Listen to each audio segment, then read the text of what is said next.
आमचा देवारा तुम्हाला आवडला. आम्ही आता निघू घेतलाय. तर चला देवपूजा.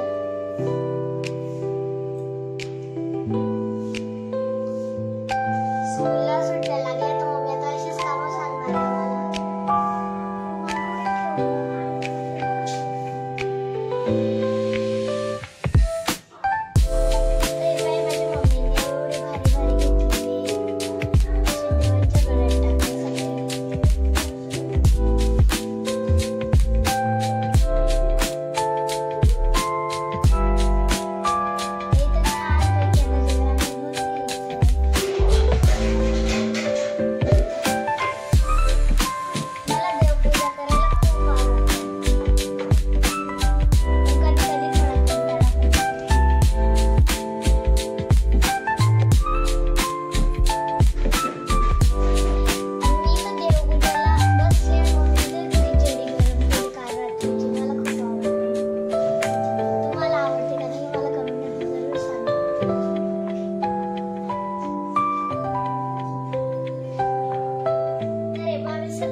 चांदीची गाय घेतली. तुला पाहिजे इथं घंटा आहे दिसला.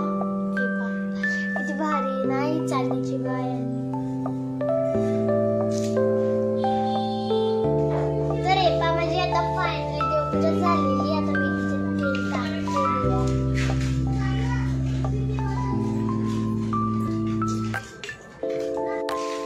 हा जो आमचा दिवा आहे ना मोठा दिवा आहे. रात्रीपर्यंत चालतो जर एकदा जर त्याच्यात चला